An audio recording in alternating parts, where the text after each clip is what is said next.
तुम्हाला जर कोणी असा प्रश्न विचारला की लोकशाही म्हणजे काय, एका शब्दामध्ये सांगा, तर आजपासून सांगायला सुरुवात करा की लोकशाही म्हणजे आंबेडकर.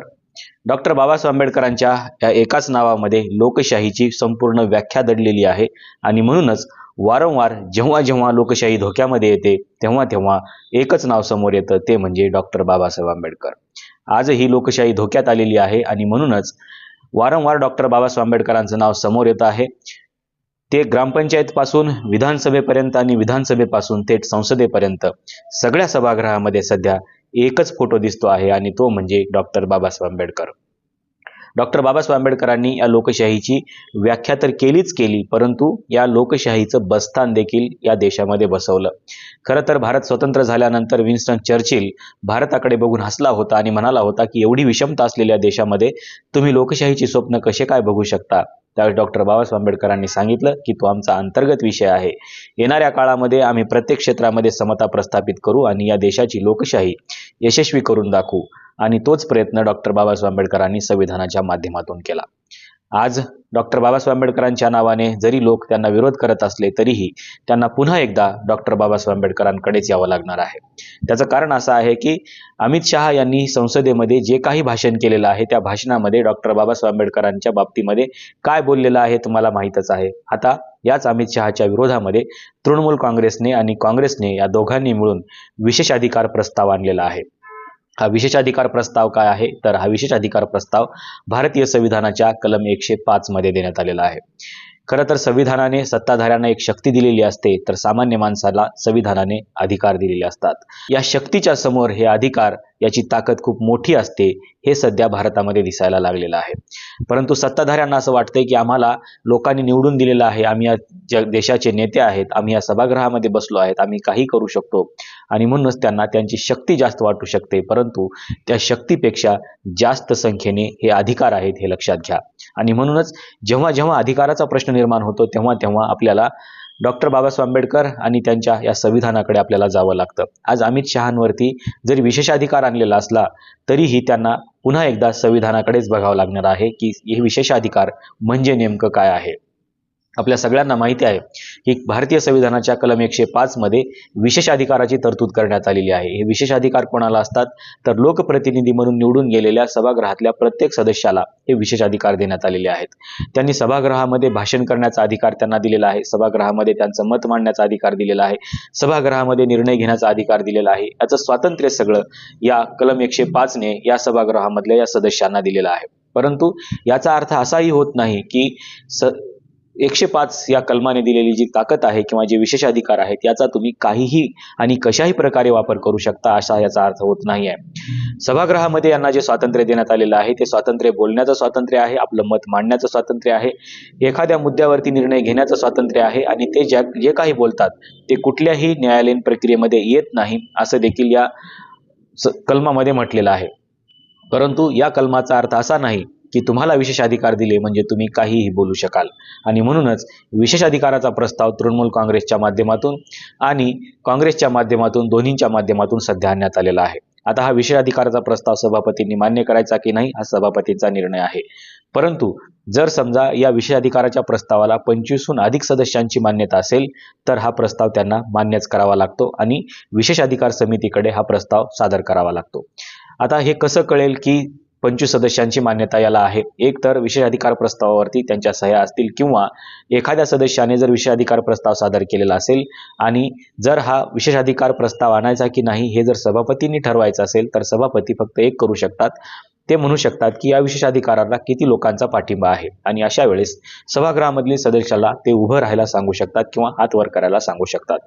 अशा वेळेस जर समजा 25हून अधिक सदस्यांनी हात वर केला किंवा उभे राहिले तर हा विशेषाधिकार प्रस्ताव सभापतींना मान्य करावा लागतो आणि तो विशेषाधिकार समितीकडे पाठवावा लागतो.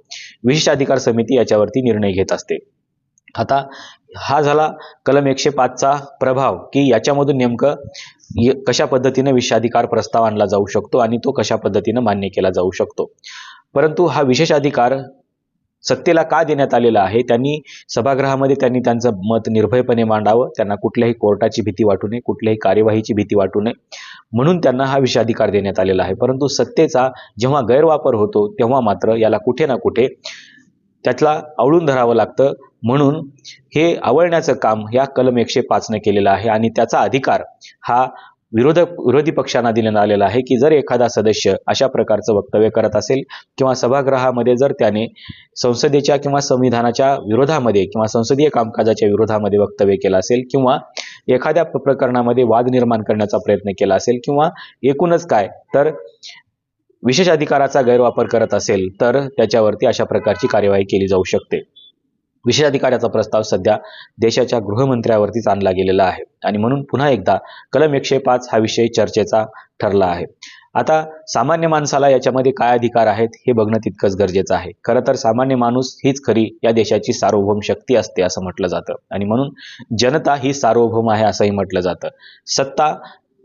सत्तेकडे बघितल्यानंतर आपल्याला असं दिसतंय की सत्तेला अमर्याद अधिकार देण्यात आलेले आहेत, सत्ता वाटेल ते करू शकते असं म्हटलं जाऊ शकतं, परंतु याची सगळी जी नस आहे ती जनतेच्या हातामध्ये असते आणि म्हणूनच दर 5 वर्षांनी ही नस दाबण्याचं काम या जनतेनं करायचं असतं आणि म्हणून जनतेला या विशेष अधिकारापेक्षा देखील विशेष अधिकार मिळालेले आहेत की तुम्ही 5 वर्षानंतर यांची नस दाबू शकता.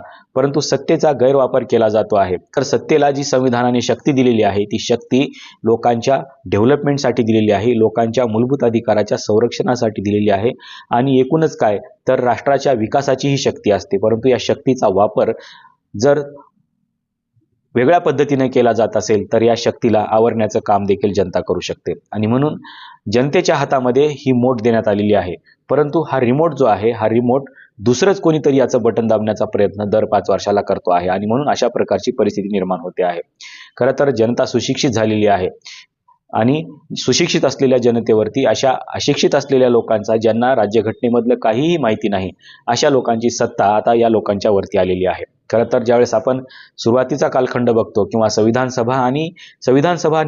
सभेचं निर्माण झाल्यानंतर संविधानाचं कामकाज संपल्यानंतर जेव्हा 1952च्या पहिल्या सार्वत्रिक निवडणुका झाल्या तो कालखंड आपण जेव्हा बघतो त्यावेळेस आपल्याला असं दिसेल की लोकांनी सुशिक्षित नेतृत्व निवडलेलं होतं आणि सुशिक्षित लोकांना त्यांनी संसदेच्या सभागृहामध्ये पाठवलेलं होतं.